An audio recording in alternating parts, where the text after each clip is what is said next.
ትንቢተ ሕዝቅኤል ምዕራፍ 37 ከቁጥር 1 ጀምሮ በጌታ በኢየሱስ ስም አነባለሁ። የእግዚአብሔር እጅ በላዬ ነበረ፣ እግዚአብሔርም በመንፈሱ አወጣኝ፣ አጥንቶችም በሞሉበት ሸለቆ መካከል አኖረኝ። በእነርሱም አንጻር በዙሪያቸው አሳለፈኝ። እነሆም በሸለቆ ፊት እጅግ ብዙ ነበሩ፣ እነሆም እጅግ ደርቀው ነበር። እርሱም የሰው ልጅ ሆይ እነዚህ አጥንቶች በሕይወት ይኖራሉን አለኝ። እኔም ጌታ እግዚአብሔር ሆይ አንተ ታውቃለህ አልሁ። እርሱም እንዲህ አለኝ፣ በእነዚህ አጥንቶች ላይ ትንቢት ተናገር፣ እንዲህም በላቸው፣ እናንተ የደረቃችሁ አጥንቶች ሆይ የእግዚአብሔርን ቃል ስሙ። ጌታ እግዚአብሔር ለእነዚህ አጥንቶች እንዲህ ይላል፣ እነሆ ትንፋሽን አገባባችኋለሁ፣ በሕይወትም ትኖራላችሁ፣ ጅማትም እሰጣችኋለሁ፣ ሥጋንም አወጣባችኋለሁ። በእናንተም ላይ ቁርበትን እዘረጋለሁ፣ ትንፋሽንም አገባባችኋለሁ፣ በሕይወትም ትኖራላችሁ። እኔም እግዚአብሔር እንደሆንሁ ታውቃላችሁ። እንዳዘዘኝም ትንቢት ተናገርኩ። ስናገርም ድምፅ ሆነ፣ እነሆም መናወጥ ሆነ። አጥንቶችም አጥንት ከአጥንት ጋር ተቀራረቡ። እኔም አየሁ፣ እነሆም ጅማት ነበረባቸው፣ ሥጋም ወጣ፣ ቁርበትም በላያቸው ተዘረጋ፣ ትንፋሽ ግን አልነበረባቸውም። እርሱም የሰው ልጅ ሆይ ትንቢት ተናገር፣ ለነፋስ ትንቢት ተናገር፣ ለነፋስም ጌታ እግዚአብሔር እንዲህ ይላል፣ ነፋስ ሆይ ከአራቱ ነፋሳት ዘንድ ና፣ እነዚህም የተገደሉት በሕይወት ይኖሩ ዘንድ እፍ በልባቸው በል አለኝ። እንዳዘዘኝም ትንቢት ተናገርሁ፣ ትንፋሽም ገባባቸው፣ ሕያዋንም ሆኑ፣ እጅግም ታላቅ ሰራዊት ሆነው በእግራቸው ቆሙ። እርሱም እንዲህ አለኝ፣ የሰው ልጅ ሆይ እነዚህ አጥንቶች የእስራኤል ቤት ሁሉ ናቸው። እነሆ አጥንቶቻችን ደርቀዋል፣ ተስፋችንም ጠፍቷል፣ ፈጽመንም ተቆርጠናል ብለዋል። ስለዚህ ትንቢት ተናገር፣ እንዲህም በላቸው፣ ጌታ እግዚአብሔር እንዲህ ይላል፣ ሕዝቤ ሆይ እነሆ መቃብራችሁን እከፍታለሁ፣ ከመቃብራችሁም አወጣችኋለሁ፣ ወደ እስራኤልም ምድር አገባችኋለሁ። ሕዝቤ ሆይ መቃብራችሁን በከፈትኩ ጊዜ፣ ከመቃብራችሁም ባወጣኋችሁ ጊዜ እኔ እግዚአብሔር እንደሆንሁ ታውቃላችሁ። መንፈሴንም በውስጣችሁ አሳድራለሁ፣ እናንተም በሕይወት ትኖራላችሁ፣ በገዛ ምድራችሁም አኖራችኋለሁ። እኔም እግዚአብሔር እንደተናገርኩ እንዳደረግሁም ታውቃላችሁ ይላል እግዚአብሔር። የእግዚአብሔርም ቃል ወደ እኔ እንዲህ ሲል መጣ፣ አንተ የሰው ልጅ ሆይ አንድ በትር ውሰድና ለይሁዳና ለባልንጀሮቹ ለእስራኤል ልጆች ብለህ በላዩ ጻፍ። ሌላም በትር ውሰድና የኤፍሬም በትር ለዮሴፍና ለባልንጀሮቹ ለእስራኤልም ቤት ሁሉ ብለህ በላዩ ጻፍ። አንድ በትርም እንዲሆኑ አንዱን ከሁለተኛው ጋር ለአንተ አጋጥም፣ በእጅህም ውስጥ አንድ ይሁኑ። የሕዝብህም ልጆች ይህ የምታደርገው ነገር ምን ማለት እንደሆነ አትነግረንምን ብለው በተናገሩ ጊዜ አንተ ጌታ እግዚአብሔር እንዲህ ይላል፣ እነሆ በኤፍሬም እጅ ያለውን የዮሴፍን በትር ባልንጀሮቹንም የእስራኤልንም ነገዶች እወስዳለሁ፣ ከእርሱም ከይሁዳ በትር ጋር አጋጥማቸዋለሁ፣ አንድ በትርም አደርጋቸዋለሁ፣ በእጄም ውስጥ አንድ ይሆናሉ በላቸው። የምትጽፍባቸውን በትሮች በዓይናቸው ፊት በእጅህ ውስጥ ይሆናሉ። አንተም እንዲህ ትላቸዋለህ፣ ጌታ እግዚአብሔር እንዲህ ይላል፣ እነሆ የእስራኤልን ልጆች ከሄዱባቸው ከአሕዛብ መካከል እወስዳለሁ፣ ከስፍራም ሁሉ ሰበስባቸዋለሁ፣ ወደ ገዛ ምድራቸውም አመጣቸዋለሁ። በምድርም ላይ በእስራኤል ተራሮች ላይ አንድ ሕዝብ አደርጋቸዋለሁ፣ አንድ ንጉሥም በሁላቸው ላይ ይነግሣል። ከዚያ ወዲያ ሁለት ሕዝብ አይሆኑም፣ ከዚያ ወዲያም ሁለት መንግሥቶች ሆነው አይለዩም። ከዚያ ወዲያም በጣዖቶቻቸውና በርኩሶቶቻቸው በመተላለፋቸው ሁሉ አይረክሱም። ኃጢአትም ከሰሩባት ዓመፅ ሁሉ አድናቸዋለሁ፣ አነጻቸውም አለሁ። ሕዝብም ይሆኑኛል፣ እኔም አምላክ እሆናቸዋለሁ። ባሪያዬም ዳዊት ንጉሥ ይሆናቸዋል፣ ለሁሉም አንድ እረኛ ይሆንላቸዋል። በፍርዴም ይሄዳሉ፣ ትእዛዜንም ይጠብቃሉ፣ ያደርጉትማል። አባቶቻችሁም በኖሩባት ለባሪያዬ ለያዕቆብ በሰጠኋት ምድር ይኖራሉ። እነርሱና ልጆቻቸው የልጅ ልጆቻቸውም ለዘላለም ይኖሩባታል። ባሪያዬም ዳዊት ለዘላለም አለቃ ይሆናቸዋል። የሰላምም ቃል ኪዳን ከእነርሱ ጋር አደርጋለሁ፣ የዘላለምም ቃል ኪዳን ይሆንላቸዋል። እኔም እባርካቸዋለሁ፣ አበዛቸውም አለሁ፣ መቅደሴንም ለዘላለም በመካከላቸው አኖራለሁ። ማደሪያዬም በላያቸው ላይ ይሆናል። እኔም አምላክ እሆናቸዋለሁ፣ እነርሱም ሕዝብ ይሆኑኛል። መቅደሴም ለዘላለም በመካከላቸው በሆነ ጊዜ እኔ እስራኤልን የምቀድሰው እግዚአብሔር እንደሆኑ አሕዛብ ያውቃሉ። እንጸልይ። አቤቱ እግዚአብሔር አምላካችን ሆይ ቃልህን አንተ እንድትከፍትልን በመንፈስ ቅዱስ መረዳት እንድትሰጠን፣ ለልባችን እንድትናገረን። አንተ ስትናገር ሕይወት ይሆናል። አቤቱ አንተ ስትናገር ኃይል ይሆናል፣ ማዳን ይሆናል። እነሆ እግዚአብሔር አምላካችን ሆይ እንድትናገረን፣ የእኛም ልብ እንደ ሊዲያ የተከፈተ እንዲሆን በኢየሱስ ክርስቶስ ስም እንጸልያለን። አሜን። በዚህ ክፍል ላይ ለሕዝቅኤል እግዚአብሔር ያሳየውን ራእይ ነው የምናየው። መቼም ሕዝቅኤል አሁን እያየ ያለው ነገር በዚህ እንደምትመለከቱት ፊዚካል ነገር አይደለም እያየ ያለው፣ ከፊዚካል ያለፈ ወይም ናቹራል ተፈጥሯዊ ነገር አይደለም የሚያየው፣ ከዛ ያለፈ ነገር ነው የሚያየው።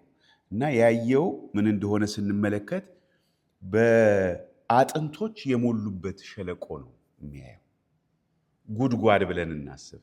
ጥልቅ ጉድጓድ አጥንት በአጥንት የሆነ በዓይነ ሕሊናችሁ ለማሰብ ሞክሩ። መቀበሪያ ቦታም ነው ልንለው አንችልም ሪሊ፣ ምክንያቱም የተቀበረ ነገር አይታይም። ይሄ ግን ግልጥ ነው። ግን የሞላ አጥንት ብቻ የሞላ ሸለቆ ነው እግዚአብሔር የሚያሳየው። ከዛ በኋላ ጥያቄ ጠይቀዋል ለሕዝቅኤል። እግዚአብሔር ምን ይለዋል? እነዚህ አጥንቶች በሕይወት ይኖራሉን የሚል ጥያቄ ነው የሚጠይቀው። እነኚህ አጥንቶች እንዴት እንደነበሩ ቁጥር 2 ላይ ካያችሁ አጥንቶች መሆናቸው ብቻ ሳይሆን እጅግ ደርቀው ነበር ይላል። ማለት ይሄ በጣም የቆየ አጥንት ማለት ነው አይደል? እንደዚህ አይተን እናውቃለን አይደል?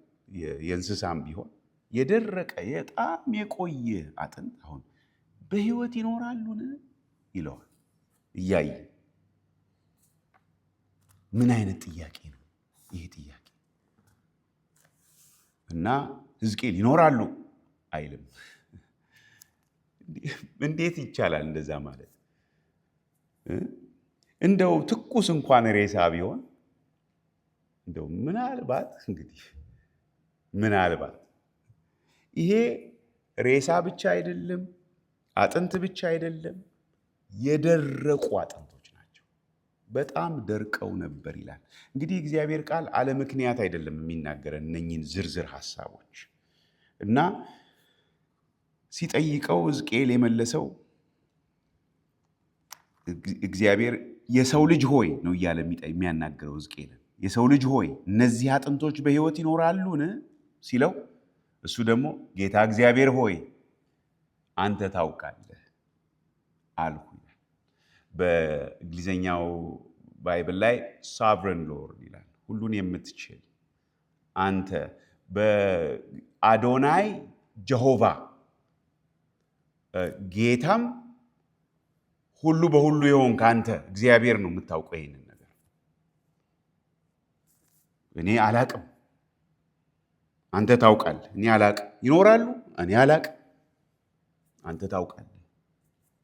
ምን ትላላችሁ እናንተ በሱ ጫማ ብትሆኑ? የሰው ልጅ ሆይ እነዚህ ሸለቆ ሙሉ የሞሉ የደረቁ አጥንቶች በሕይወት ይኖራሉን? እኔ አላውቅም፣ እኔ አላውቅም፣ አንተ ታውቃለህ ብሎ ሲመልስ እናያለን። አንተ ታውቃለህ ጌታ ሆይ ብሎ መለሰለት። ከዛ እግዚአብሔር ትንቢት ተናገር አለው። አሁን ትንቢት የሚመስሉ ነገሮችን ማውራት አንድ ነገር ነው። የሚመስሉ እያጣጣረ አይሲዩ ያለን ሰው ትኖራለህ በሕይወት አትሞትም ማለት ይቻላል። የደረቁ አጥንቶች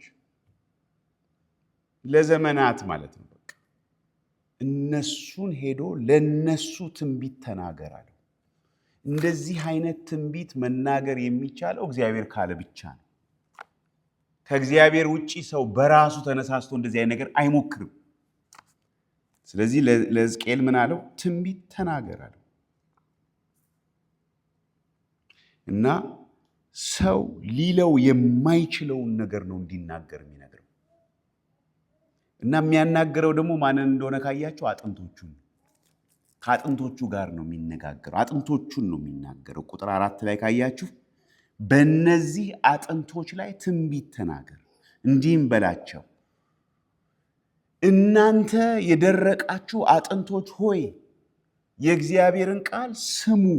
ጌታ እግዚአብሔር ለእነዚህ አጥንቶች እንዲህ ይላል፣ እነሆ ትንፋሽን አገባባችኋለሁ፣ በሕይወት ትኖራላችሁ።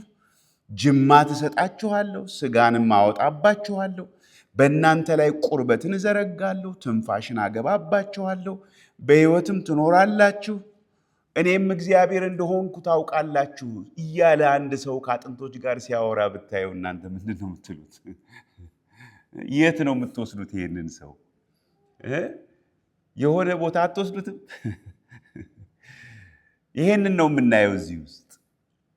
ንገር ለነኚህ ለደረቁ አጥንቶች ብሎ ነው እግዚአብሔር የሚናገረው። ይሄ እንግዲህ ቪዥን ነው፣ ራእይ ነው። ተናገር ይለዋል። ከዛ በኋላ እንዲናገር የታዘዘውን ሲያደርግ በዛው በራእዩ ውስጥ ምን ሲሆን እናያለን? ድንቅ ሆነ። ምን ሆነ? ቁጥር 7 ላይ ትንቢት ተናገርኩ፣ ስናገርም ድምፅ ሆነ ይላል። እነሆም መናወጥ ሆነ፣ አጥንት ከአጥንት ጋር ተቀራረቡ። እኔም አየሁ፣ ጅማት ነበረባቸው፣ ሥጋ ወጣ፣ ቁርበት በላያቸው ተዘረጋ። ይሄ አይደንቅም?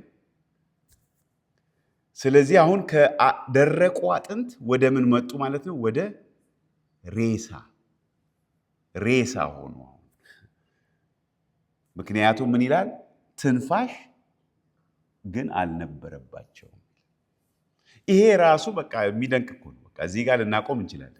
በቃ የሚገርም ነው። የደረቁ አጥንቶች ሬሳ ሆኑ። ግን ጌታ ግን እንደዛ አይደለም ያለው፣ በሕይወት ይኖራሉ ብሎ ከዛ በኋላ የእርሱም የሰው ልጅ ሆይ ብሎ እንደገና ሌላ ትንቢት ተናገራል። ስለዚህ ሁለተኛ የተባለው ነገር ገና ሙሉ በሙሉ ስላልተፈጸመ ሁለተኛ መናገር የነበረበት ነገር እንደነበረ እናያለን። ልክ በዘፍጥረት ምዕራፍ 1 ላይ እንደምናየው በመጀመሪያ ቀን እግዚአብሔር አንድ ነገር ሲፈጥር እናያለን። ከዛ በሁለተኛው ቀን ደግሞ ሌላ ሲፈጥር እናያለን። ከዛ ሁሉን ሲፈጽም እናያለን። ስለዚህ እግዚአብሔር የተናገረው ነገር ይፈጽማል። ከዛ አሁንም ገና ሙሉ ካልሆነ እንደገና ይቀጥላል። ምን እስኪሆን ድረስ? ሙሉ እስኪሆን ድረስ። ግን ይሄንን ማድረግ የሚችል ግን እግዚአብሔር ብቻ ነው። ሕዝቅኤል ይሄን ማድረግ አይችልም። ሰው ይሄን ማድረግ አይችልም። እግዚአብሔር እያዘዘው ነው። ቁጥር 7 ላይ እንዳያችሁ እንዳዘዘኝም ተናገርኩ ይላል። ሲታዘዝ መናገር ብቻ። ከአጥንቶቹ ጋር ተነጋገረ። አሁን ደግሞ ከአጥንቶች ጋር ሳይሆን ደግሞ የሁለተኛው የሚነጋገረው ከምን ጋር ነው? ከነፋሳት ጋር። ለነፋስ ተናገር አለው ትንቢት። ቁጥር 9 ላይ እንዲህ ይላል እግዚአብሔር እንዲህ ይላል ነፋስ ሆይ ከአራቱ ነፋሳት ዘንድ ና፣ እነዚህን የተገደሉት በሕይወት ይኖሩ ዘንድ እፍ በልባቸው በላለኝ ይላል። እንዳዘዘኝም ትንቢት ተናገርኩ። ከዛ ትንፋሽም ገባባቸው፣ ሕያዋንም ሆኑ፣ እጅግም ታላቅ ሰራዊት ሆነው በእግራቸው ቆሙ። የቶቹ? እነኛ የደረቁት አጥንቶች። ይህንን ራእይ ለሕዝቅኤል ያሳየው እግዚአብሔር በምክንያት ነው። ቁጥር 11 ላይ ነው ምክንያቱን የምናገኘው። ቁጥር 11 ላይ ስንመለከት እንዲህ አለኝ ይላል፣ የሰው ልጅ ሆይ እነዚህ አጥንቶች የእስራኤል ቤት ሁሉ ናቸው። እና ምን ብለው ይናገራሉ ስለ ራሳቸው? እነሆ አጥንቶቻችን ደርቀዋል፣ ተስፋችንም ጠፍቷል፣ ፈጽመን ተቆርጠናል ብለዋል ይላል።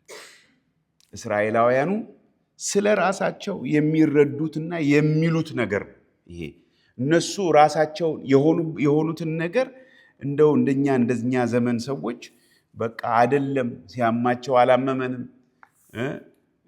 አልሞተም፣ የሞተውን የሚሉ አልነበሩ። እውነቱን ነው የሚናገሩት። እውነቱን ሲያዩት የኛ ነገር አጥንቶቻችን ምን ሆነዋል? ደርቀዋል፣ ተስፋችንም ጠፍቷል፣ ፈጽመንም ተቆርጠናል ብለዋል ይላል። እና የነሱን ሁኔታ ስንመለከት እውነት ነው፣ እንደዛ ነው። መጀመሪያ አሶር መጣ፣ የሰሜኑን መንግስት ወሰደ፣ በተነ። ከዛ በኋላ ደግሞ ባቢሎን መጣ፣ ደቡቡን መንግስት ወሰደ፣ ማረከው። አሁን እንደገና ተመልሶ እንደገና ወደዛ ወደ ነበሩበት እንመጣለን ብሎ ማሰብ በጣም ሩቅ፣ ተስፋ የሚያስቆርጥ ነገር ነው። በቃ እንደዚህ ነው የሚናገሩት። ያሉበት ሁኔታ እንደዚህ ነው፣ አስከፊ ሁኔታ ነው። እና እግዚአብሔር ግን የሚናገራቸው ነገር አለ። እንደዚህ ብላችሁ አታስቡ እናንተ፣ እንደዚህ ይሄንን ኔጌቲቭ ቶክ አስወግዱ አይላቸውም። ያመመው ሰው አመመኝ ማለት እውነት ነው። የተቸገረ ሰው ተቸገርኩ ማለት እውነት ነው። እንደ ሎዶቅያ ቤተክርስቲያን ምስኪን፣ ድሃ፣ እውር፣ ራቁታችንን ሆነን አለን ሁሉም ባለጠጋ ነኝ ማለት ይሄ ሐሰት ነው። የምንዋሻው ራሳችንን ብቻ ነው። እግዚአብሔር እውነትን ይወዳል። እውነቱን የሚናገረውን ሰው ይወዳል። እና እውነት በደንብ የሚሰማን የምናየው አንዳንድ ጊዜ ስንዘምር ባለ ግርማ ባለ ግርማ እያለን እንድንዘምር የሚያደርገን ሙዚቃ መሳሪያው ነው ብዬ አስባለሁ። የእሱ ግርማ እየታየን አይደል? እውነቱ ይሄ ነው። ለዚህ ነው ማጨብጨብ እንኳን የሚያቅተን። ምክንያቱም እንደው አንድ የሆነ ንጉሥ ቢመጣ እዚያ ታጨብጭቡ፣ በፊዚካል ቢታይ ማለት ነው፣ ክብሩ ቢገለጥ እናጨበጭባለን። ግን በቃ እሱ ንጉሥ ነው እያልን በቃ እንደምንም እየታገልን ነው የምናደርገው። የለም ጌታ ሆይ እኔ የአንተ ክብርና የአንተ ግርማ አይታይም ብለን ብንል እግዚአብሔር ፊት እግዚአብሔርን ያከብረዋል። ካልታየን ዓይኔን ክፈት አላይም፣ ኃይልህን አላውቅም። ስለዚህ የእስራኤል ሕዝብ የሚናገሩት አጥንቶቻችን ደርቀዋል። እግዚአብሔር አጥንቶቻችሁ አልደረቁም ይላል እንዴ? በራእይ ውስጥ ስትመለከቱ ያየው ሕዝቅኤል ምንድን ነው? የደረቁ አጥንቶች። የነኚህ የደረቁ አጥንቶች ሰራዊት የሚሆኑት እኮ እግዚአብሔር ከሚናገረው ነገር የተነሳ ነው፣ እግዚአብሔር ከሚሰራው ስራ የተነሳ እንጂ ራሳቸውን በራሳቸው አበረታታው አይደለም። የደረቁ አጥንቶች ሰራዊት የሚሆኑ እግዚአብሔር ሲናገር የሚሆን ነገር ነው። እግዚአብሔር ሲናገር እና እነሱ እንዲህ ብለዋል ይላል፣ አጥንቶቻችን ደርቀዋል፣ ተስፋችንም ጠፍቷል፣ ፈጽመንም ተቆርጠናል። ምንድን ነው አሁን እኛስ የምንለው? ስለ ገዛ ህይወታችን እንዴት ነው ተስፋ ያደረግነው ነገር ጌታን ካገኘን ጊዜ አንስቶ እስከ ዛሬ ባለው የህይወት ጉዟችን ተስፋ ያደረግነው ነገር እንዴት ነው? ሆኗል? ተከናውኗል? ተፈጽሟል? ውስጣችን ያለው ናፍቆቱ፣ ረሃቡ እሱ እንዴት ነው? እሱን እየተለማመድን ነው?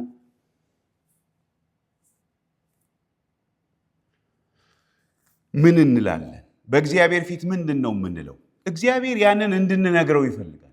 እውነተኛውን ነገር መናገራችን ጥሩ ነው። አንዳንድ ሰዎች እውነተኛውን ነገር እንዳንናገር ውሸት እንድንናገር አስተምረውን ይሆናል። ውሸት ያልሆነውን ነው እያልን እንድናወራ አስተምረውን ይሆናል።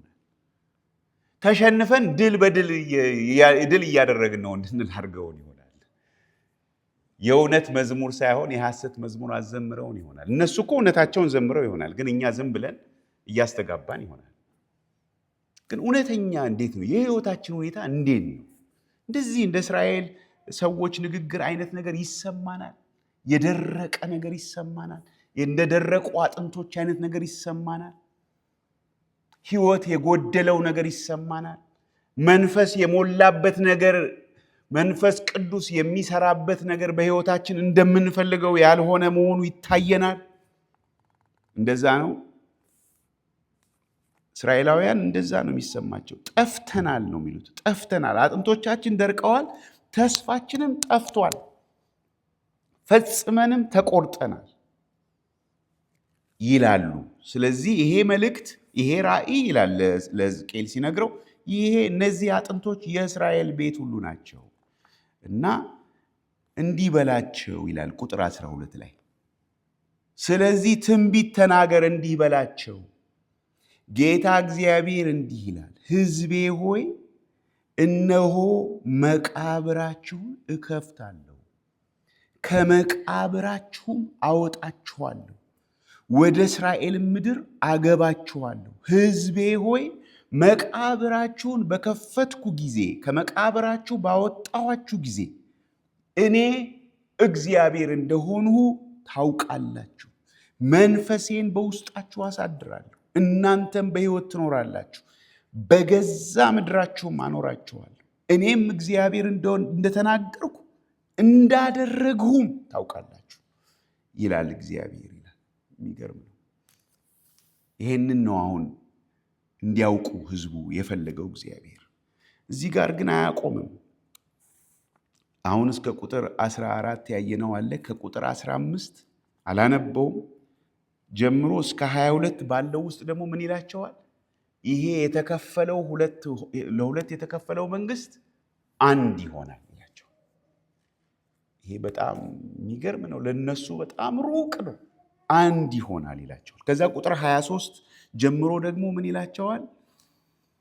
ከዚህ ወዲያ እንግዲህ የእስራኤላውያን ችግር ጣዖታትን ማምለክ ነበር፣ ለእግዚአብሔር ታማኝ ያለመሆን ነበር። ቁጥር 23 ላይ ከዚያ ወዲያም በጣዖቶቻቸውና በርኩሰቶቻቸው በመተላለፋቸው ሁሉ አይረክሱ፣ ኃጢአትም ከሰሩባት አመፅ ሁሉ አድናቸዋለሁ፣ አነጻቸውም አለሁ፣ ሕዝብም ይሆኑኛል፣ እኔም አምላክ እሆናቸዋለሁ ይላል። ቁጥር 23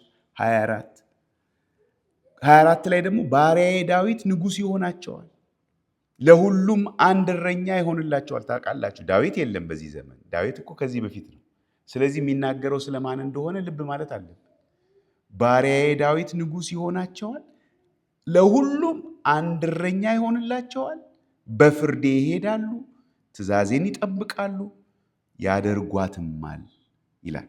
ከዛ ቁጥር 25 ላይ ደግሞ እንደገና ለሁሉም አንድ እረኛ ይሆንላቸዋል፣ ባሪያዬ ዳዊት ለዘላለም አለቃ ይሆንላቸዋል ይላል። ከዛ ቁጥር 26 እስከ 28 በመካከላቸው እኖራለሁ ይላል። የሰላም ቃል ኪዳን ከእነርሱ ጋር አደርጋለሁ፣ የዘላለም ቃል ኪዳን አደርጋለሁ፣ እባርካቸዋለሁ፣ አበዛቸዋለሁ፣ መቅደሴንም ለዘላለም በመካከላቸው አኖራለሁ እና መጨረሻ ላይ እኔ እስራኤልን የምቀድሰው እግዚአብሔር እንደሆንሁ አሕዛብ ያውቃሉ ይላል። ቅድም ያውቃሉ ታውቃላችሁ ይላቸዋል። አሁን ደግሞ አሕዛብም ያውቃሉ ይላል። እኛ የምንናገረው ሁሉ ስለ ሁኔታችን፣ ስለ ራሳችን የምንናገረው ሁሉ በምን ላይ የተመሰረተ ነው? በምናየው፣ በምንሰማው፣ በምንለማመደው ላይ የተመሰረተ ነው። ከዚህ ውጭ ማውራት አንችልም። እና እስራኤላውያንም የሚናገሩት እሱን እንደነበር እናያለን። አሁን እኛ በዚህ ውስጥ እግዚአብሔር ምንድን ነው እንድናውቅ የሚፈልገው? ምንድን ነው ስለ ራሳችን የምንናገረው? አሁን እኛ ሁላችንም ማለት ነው በግል ስለ ሕይወታችን፣ ስለ ቤተሰባችን፣ ስለ ቤተ ክርስቲያን ምንድን ነው የምንናገረው ነገር? አሁን ቅዱሳንን ስትጠይቁ ስለ ቤተ ክርስቲያን እንዴት ነው? በጣም የተነቃቃ የተበረታታ ነገር ነው የምትሰሙት። ብዙ ሰው እኮ ተስፋ ቆርጧል።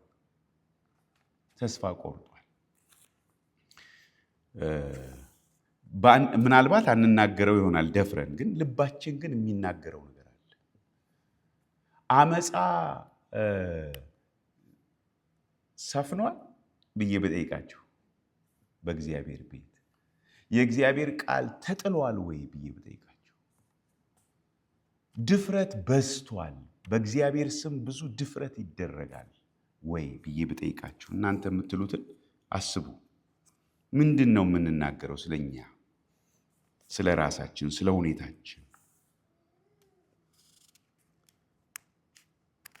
ከዛ የሚቀጥለው ጥያቄ ግን እግዚአብሔር ምን ይላል? እግዚአብሔር ምን ይላል? እኛ የምንለው አንድ ነገር ነው፣ ግን እግዚአብሔር ምን ይላል? እኛ ሁኔታችንን አይተን ነው የምናወራው። እግዚአብሔር ደግሞ የሚናገረው በእግዚአብሔርነቱ በአምላካዊ ስልጣኑና ኃይሉ ነው የሚናገረው። እዚህ ላይ እንዳየነው የደረቁ አጥንቶች በሕይወት ይኖራሉ ማለት የሚችል እርሱ እና እሱ ብቻ ሳይሆን ቁጥር 14 ላይ እንዳየን እኔ እግዚአብሔር እንደተናገርኩ እንዳደረግሁ ታውቃላችሁ እንደሚል እግዚአብሔር እንደተናገረውም ያደርጋል። እግዚአብሔር የተናገረውን ሲያደርግ የምናስተውለው አንድ ነገር ምንድን ነው? እርሱ እግዚአብሔር መሆኑ። ሌላ የምናውቀው ነገር የለም። እርሱ የተናገረውን ሲያደርግ እርሱ እግዚአብሔር መሆኑን ነው የምናውቀው። በዚህም ክፍል ላይ የሚናገረው ይህንን ነው። የእስራኤልን ዕጣ ፈንታ እስከ ፍጻሜ ዘመን እስከ ዘመን ፍጻሜ ድረስ ያለውን ነገር ነው አሁን እዚህ ላይ የሚናገረው። እንደዚህ መናገር የሚችል እግዚአብሔር ነው። እርሱ እግዚአብሔር መሆኑ ነው የምናስተውለው። ምን እናርግ ታዲያ? እኛ የሚሰማንን የምናየውን ሁሉ ምን እናድርግ? እንካደው? በፍጹም አይሰራም። በእግዚአብሔር ፊት እንንገረው። የሚሰማንን እንንገረው። ቅድም እህታችን ምን ሆኜ ነበር አለችን? ደክሞኝ ነበር አለች። ደክሞን ከሆነ ደክሞናል እንበል። ጥሩ እሱ ነው። እግዚአብሔር የሚወደው እሱን ነው። ተዋናዮች አይደለም የሚፈልገው እግዚአብሔር ልጆችን ነው የሚፈልገው። ልጆች ወላጆቻቸው ፊት መጥተው እንዴት ነው ይተውናሉ እንዴ? ካመማቸው አመመን፣ ከደከማቸው ደከመን፣ ከራባቸው ራበን። ችግራቸው ምን እንደሆነ ካላወቁ ራሱ ዝም ብለው ያለቅሳሉ አይደል እንዴ? ልጆች በወላጆቻቸው። ስለዚህ እግዚአብሔር የሚፈልገው የሚሰማንን የምናየውን የምናስተውለውን በራሳችንም ሕይወት በሌሎችም ሰዎች ሕይወት ለእግዚአብሔር እንንገረው። የእግዚአብሔር ቃል በዚህ ጉዳይ ላይ በግል ሕይወት ለምሳሌ ከሆነ መዝሙር 55 ላይ እንደዚህ የሚል አለ። ደጋግመን ይሄንን ቃል አይተናል። ምንድን ነው የሚለው? ትካዜህን ለእግዚአብሔር አደራ ስጥ፣ ወይም ትካዜህን በእግዚአብሔር ላይ ጣል፣ እርሱም ይደግፋል፣ ለጻድቁም ለዘላለም ሁከትን አይሰጠውም። በቃ ትካዜህን በእግዚአብሔር ላይ ጣል። አንዳንድ ጊዜ እንዲህ ከማድረግ ይልቅ እናኮርፋለን። በእግዚአብሔር ላይ ማኩረፍ ምንድን ነው? ማኩረፍ አይደለም የሚረዳን፣ መንገር ለእግዚአብሔር። እንደዚህ ነው የሚሰማኝ፣ በቃ የኔ ነገር ተስፋ እንደሌለው ነው የሚሰማኝ ብለን እውነቱን ለእግዚአብሔር መንገር። የሚሰማን ነገር ሁሉ እውነት ነው ማለት አይደለም፣ ደግሞ እውነትም የለውም ማለትም አይደለም። እውነትነት አለው ውስጡ፣ ግን እግዚአብሔር የሚናገረው ነገር ነው የሚያስፈልገን። እግዚአብሔር የሚለውን ነገር ነው መስማት ያለብን። እስራኤላውያን የነበሩበት ሁኔታ በጣም ከባድ ሁኔታ ነው። እታቸውን ነው የሚናገሩት የነበረው፣ ግን እግዚአብሔር የሚለው ነገር አለ። እኛ በምናየው፣ እኛ በምናስበው፣ እኛ በሚሰማን እንዳንወሰን ነው እግዚአብሔር የሚፈልገው። እኛ በእምነት እንድንኖር ነው የሚፈልገው እግዚአብሔር። የጠራን በማየት እንድንመላለስ አይደለም። ሐዋርያው ጳውሎስ በእምነት እንጂ በማየት አንመላለስም የሚለው እናስታውሳለን። ግን ያው ሐዋርያው ጳውሎስ በሁለተኛ ቆሮንቶስ ላይ ምን ይላል? የሞትን ድምፅ ሰምተን ነበረ፣ የመኖር ተስፋ እስከማይኖረን ድረስ ይሰማን ነበረ። ይሄን ደግሞ እግዚአብሔር ያደረገበት ምክንያት በራሳችን ሳይሆን ሙታንን በሚያስነሳ በእግዚአብሔር እንታመን ዘንድ ነው። ሁለተኛ ቆሮንቶስ ላይ እግዚአብሔር ነገሮቻችንን በጣም ሊያከብዳቸው ይችላል። የሚያከብዳቸው ግን በእርሱ ላይ መደገፋችን እንዲጨምር ነው። እምነታችን ጴጥሮስም እንደሚናገር እንዲጠራ ነው። ወርቅ በእሳት እንደሚፈተን እምነታችን መፈተን አለበት፣ መጥራት አለበት። ስለዚህ እውነቱን ለእግዚአብሔር መንገር፣ እውነቱን ማሳየት። በጴጥሮስም መልእክት ላይ ምን ይላል?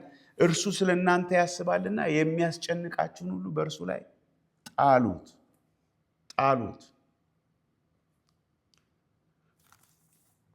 የሚያሳስበንን ነገር ሁሉ ለእርሱ መንገር። ግን እሱ ጋር ግን እንዳታቆሙ ነው እኔ ላበረታታችሁ የምፈልገው። እሱ ጋር እንዳናቆም። እሱ ጋር ካቆመን ምንም ተስፋ የለንም። እኛ ወንጌል ራሱ ለሰዎች ብናወራ ራሱ ወንጌሉ ትርጉም አይሰጥም። ምክንያቱም የምስራች ለሰዎች ለመንገር ከእግዚአብሔር መስማት አለብን። እግዚአብሔር ምን ይላል? ሕዝቅኤል በዚህ ስፍራ ሄዶ ለእስራኤላውያኖች መናገር የነበረበት ነገር ምንድን ነው? እነሆ ማለት ቢሆልድ ማለት ነው። እነሆ ምን? መቃብራችሁን እከፍታለሁ። ከዛ በኋላ ደግሞ የዘላለም ቃል ኪዳን ከእናንተ ጋር አደርጋለሁ ብሎ በቃ ሙሉ የእግዚአብሔር ተስፋ ነው የነገራቸው። ስለዚህ እግዚአብሔር የሚለንን ከሰማን በኋላ ወይም ከነገርን በኋላ የእኛን የሚያሳስበንን ከነገርን በኋላ እግዚአብሔር ምን እንደሚለን መስማት አለብን። የሚያሳዝነው ነገር አንሰማም። እግዚአብሔር የሚለውን አንሰማም። የምንሰማው ራሳችንን ብቻ ነው። እግዚአብሔርን የሚሰማ ብዙ ሰው የለም። በራእይ መጽሐፍ ላይ እንደሚናገር መንፈስ ይናገራል፣ ብዙ ሰው አይሰማም። የሚሰማ ጆሮ ያለው ግን ይስማ ይላል። ስለዚህ እግዚአብሔር ፊት ቀርበን ነገራችንን ሁሉ ካራገፍን በኋላ አሁን ታውቃላችሁ፣ በእርግጥ ካራገፍን በኋላ ጆሮአችን ይከፈታል። እሱ የሚለውን ለመስማት አቅም እናገኛለን። እሱ የሚለውን መስማት የማንችልበት አንዱ ምክንያት ሁሉን ነገር ለእግዚአብሔር አንነግረው፣ ሁሉን ነገር በፊቱ አናቀርብም፣ አንጥልም። የሚያሳስበንን ነገር ሁሉ ለእሱ አናሳውቅ። ይኸው ሐዋርያው ጳውሎስም ታያላችሁ የሚለው ጴጥሮስን አነበብን። የሚያስጨንቃችሁን ሁሉ በእርሱ ላይ ጣሉት ይላል ሐዋርያው ጳውሎስ። በነገር ሁሉ በጸሎትና በምስጋና በምልጃ ከምስጋና ጋር ልመናችሁን በእግዚአብሔር ዘንድ አስታውቁ እንጂ በአንዳች ነገር አትጨነቁ። ይሄንን ብሎ የተናገረው ሐዋርያው ጳውሎስ የት ሆኖ ነው? እስር ቤት ሆኖ እኮ ነው። በአንዳች ነገር አትጨነቁ። ለምንድን ነው የምንጨነቀው? ስለማናስታውቅ፣ በራሳችን ኃይል ልንቆጣጠረው ስለምንሞክር። እሱን ባደረግን ጊዜ እግዚአብሔርን የምንሰማበት አቅም ችግራችንን ለመፍታት በምናደርገው ትግል ይያዛል፣ ይወሰዳል። ስለዚህ እግዚአብሔርን መስማት አንችልም። ስለዚህ ማንም ሰው ቢጠይቀን ስለኛም ጉዳይ ስለ ሁኔታው ቢጠይቀን የምንናገረው ነገር በሙሉ እንዴት እያሸነፍን እንደሆነ፣ እንዴት እየታገልን እንደሆነ፣ ኑሮ እንዴት እንደከበደ ነው የምናወራው። ሌላ ምን የምናወራው ነገር ይኖራል? ግን እግዚአብሔርን ግን ከሰማን መጀመሪያ እኛ አርፈናል። ደግሞ እንደ ሰው አይደለም የምናወራው፣ እግዚአብሔር እንደሚናገር ነው የምናወራው። በእርግጥም የምስራቹን ነው የምናወራው። ለሰዎች ሰላም የሚሆነውን ነገር ነው የምናወራው። ስለዚህ ሙሉ በሙሉ በእግዚአብሔር ፊት አቅርበን ከዛ በኋላ ጌታ የሚለውን መስማት ችላ እንበል። ጌታ ሆይ ምን ትላለህ? እኔ አሁን በእግዚአብሔር ፊት ምን አደርጋለሁ? ጌታ ሆይ ምንድን ነው የሚያሳስበኝ ነገር ዛሬ እላለሁ። በፊቱ ቀርብና ምንድን ነው የሚያሳስበኝ ነገር? ምክንያቱም አንዳንዴ የሚያሳስበን ነገር ራሱ ምን እንደሆነ አናውቀውም። የሆነ ውስጣችን ግን የሆነ ነገር አለ፣ ግን አናውቀውም። ቅድም እንዳልነው ነው። ልጅ የሆነ ጥሩ ስሜት አይሰማውም፣ ግን ወላጅ ፊት መጥቶ የሆነ መናገር ወይ አይችልም ወይ መናገር የማይችል ልጅ አስቡ። ዝም ብሎ የሚያለቅስ ወላጅ ምን ሆኖ ነው? ሆዱን አሞት ነው? እንዲህ ነው? ወላጅ ይጨነቃል። እግዚአብሔር ግን ያውቃል ምን እንደሆነ። ፊቱ ቀርበን ምንድን ነው ችግሬ? ዛሬ ውስጤ ፈካ ያለ አይደለም፣ ሰላም አይደለም፣ የሆነ ነገር አለ ብለን በፊቱ የሚያሳስበኝ ነገር ምንድን ነው? ብለን በእግዚአብሔር ፊት እንቅረብ። እንደዛ አደርጋለሁ። እንደዛ ሳደርግ ብዙ ቀናት አሉ ነገሮች አሉ። እንደው አንዳንድ ጊዜ ምንም ሳይኖር ሲቀር ይገርመኛል። ምንም ሳይኖር በቃ ሲሆን እግዚአብሔር ይመስገን ምንም ነገር የለም እላለሁ። ግን ብዙ ቀኖች ግን አሉ ነገሮች፣ የሚያሳስቡኝ ነገሮች አሉ። ዛሬ ነበረ እኔ አሁን ጠዋት ተነስቼ ነበረ በእግዚአብሔር ፊት ማቅረብ ነበረ። እንዲህ ነው የሚሰማኝ፣ ይሄ ነው እንደዚህ ነው ማስበው፣ ይሄን ሁሉ በፊት አቀርባለሁ። ግን ይሄ ነገር ከየት መጣ ደግሞ እላለሁ፣ እጠይቃለሁ። ከየት መጣ? አሁን እስራኤላውያኖቹ ከየት መጣ ይሄ ተስፋ መቁረጥ? እንዴት ተስፋ ይቁረጡ? ከምድራቸው ተሰደው በሰው ምድር ነው ያሉት፣ ስደተኞች ናቸው። ብዙ ነገራቸው እንደዚህ እንዲያስቡ ያደርጋቸዋል። ከየት መጣ ብዬ ያንን ነገር ለማሰብ ሞክራለሁ በእግዚአብሔር ፊት። ከሆነው ነገር የተነሳ ደግሞ ምንድን ነው እኔ አሁን ታዲያ ማምነው አሁን እስራኤላውያኖቹ ምድር የሚያምኑት የእኛ ነገር ተስፋ የለውም፣ ተስፋችን ተቆርጧል። ይህን ነው የሚያምኑት። ስለዚህ ማምነውንም እናገራለሁ። እንደዚህ ነው የሚሰማኝ። ይሄ ጉዳይ ተስፋ ያለው አይመስለኝም፣ ያለቀለት ይመስለኛል። እንደዛ ነው የማስበው። እኔ ይሄን ነገር ለማድረግ አቅም ያለኝ አይመስለኝም። እንደማልችለው ነው የሚመስለኝ። ምንም ለውጥ የሚመጣ አይመስለኝም። ጌታ ሆይ ይሄ ሆፕለስ ነው የምትሉት፣ ሆፕለስ ነው ብዬ ነው የማስበው። ነው እያልኩ አይደለም፣ ግን ነው እኔ የማስበው እንደዛ ነው። ምን አስዋሸኝ? እውነቱ እንደዛ ነው የሚሰማኝ፣ እንደዛ ነው። ነግረዋለሁ ለጌታ። ከዛ በኋላ ግን አንተ ምን ትላለህ? ለመጨረሻ ግን አንተ ምን ትላለህ ስል ካዳመጣችሁ ይናገራል እግዚአብሔር። በጣም የሚገርም ነው፣ ይናገራቸዋል።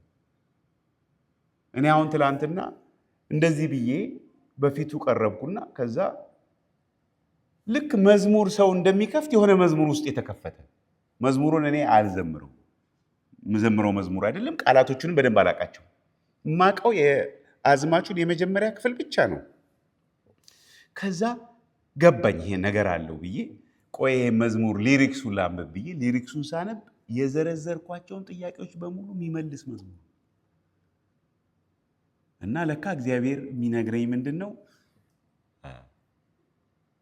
ለጥያቄው ይሄ ነው መልሱ፣ ይሄ ነው መልሱ፣ ይሄ ነው መልሱ። እኔ ምን ማድረግ እንዳለብኝ እዛው ውስጥ አገኘሁ። ከዛ ውስጤ ታነጸ እና ተነስቼ ወጣሁ። ይህን ለማድረግ ደግሞ ረጅም ሰዓትም አይፈልግም እኮ ጊዜ በቃ 30-45 ደቂቃም እንኳን ይበቃል በእውነቱ። ይሄን ግን ሳናደርግ ግን ዕለት ዕለት መኖር ምን ይሆናል መሰላችሁ? እምነታችን እየጠፋ ህሊናችን እየቆሸሸ፣ እምነት ደግሞ ስናጣ ደግሞ ምን እየሆንን ነው? እየተገበዝን፣ ግብዝ እየሆንን ያልሆነውን እንደሆንን ማስመሰል እንጀምራለን። ግን ኃይል የለውም። ሰዎችም ያውቁታል፣ ይታወቃቸዋል። ምንም ህይወታቸውን አይነካውም፣ ልባቸውን አይነካውም። ዝም ብለን ነው የምናወራው። እንደዛ መሆን የለበትም። እኛ የእግዚአብሔርን እውነት እንድንናገር እግዚአብሔር የጠራን ሰዎች። ስለዚህ በቃ በፊቱ እየቀረብን ድካማችንን ሁሉ እየገለጥን፣ ከዛ ግን እሱን መስማት አለብን። እኛ እንደምንናገር እሱ የሚናገር ይመስለን ይሆናል፣ ግን አይናገርም እሱ። እኛ የምንናገረው ሁኔታችንን አይተን፣ ስሜታችንን አይተን፣ እሱ የሚናገረው በምንድን ነው ብለናል? በእግዚአብሔርነቱ፣ በአምላክነቱ። እሱ ሁኔታን አይቶ አይልም፣ ሰውን አይቶ አይልም። ስምዖንን ጴጥሮስን ሲተዋወቀው ማን ትባላለህ ነው ያለው። አንተ ስምዖን ማን ትባላለህ? አለት ትባላለህ። አሁን ስምዖን አለት ይመስላል ሁኔታውን ስታዩ። 3 ጊዜ ሲክድ ትዝ ይላችኋል አይደል? ግን ጌታ ኢየሱስ አስቀድሞ ምንድን ነው ያለው? አንተ ስምህ አለት ነው የሚባለው። ይህንን የሚናገረው ጌታ ኢየሱስ በስምዖን ብርታት ላይ ተመስርቶ አይደለም። እሱ ስምዖን ራሱን የማያውቀውን እግዚአብሔር ጌታ ግን ስምዖንን ያውቀዋል። ስምዖንን ያበጀው፣ የፈጠረው፣ የሰራው ስለሆነ ስለዚህ እያንዳንዳችንን የሚናገረን ነገር አለ ጌታ። እኛ የምንለውን እንደሚል እንዳናስብ፣ እኛ እንደምናስብ እንደሚያስብ እንዳናስብ። እኛ እየተናገርን ከዛ ግን እሱን እንስማ። እሱን ከሰማን ምንድነው? እምነት ይሆንልናል። እምነት ደግሞ ካለ ነው መንቀሳቀስ የምንችለው። እምነት ከሌለ የምንንቀሳቀሰው በእውቀታችን በራሳችን ስሜት ሰዎች እንደሚያደርጉ ነው የምናደርገው። እንጸልይ። እግዚአብሔር አባት እና አምላካችን ሆይ አንተ እግዚአብሔር ስለሆንክ እናመሰግንሃለን። ከአንተ ሌላ የለም፣ እንዳንተ ያለ የለም። እግዚአብሔር አምላካችን ሆይ ለእስራኤላውያን መቃብራችሁን እከፍታለሁ ብለህ እንደተናገርክ ጌታ ሆይ ዛሬም የምትናገረው ነገር አለ። በእያንዳንዳችን ሁኔታ ላይ፣ በእያንዳንዳችን በሚሰማን ነገር ላይ እንደ ግለሰብም እንደ ቤተ ክርስቲያን አቤቱ አንተን ለመስማት እንችል ዘንድ ጌታ ሆይ በፊትህ መሆን እንድንችል ጸጋ እንዲበዛልን በኢየሱስ ክርስቶስ ስም ጸልያለን። ክብር ሁሉ ለስም ይሁን፣ በጌታ በኢየሱስ ክርስቶስ ስም አሜን።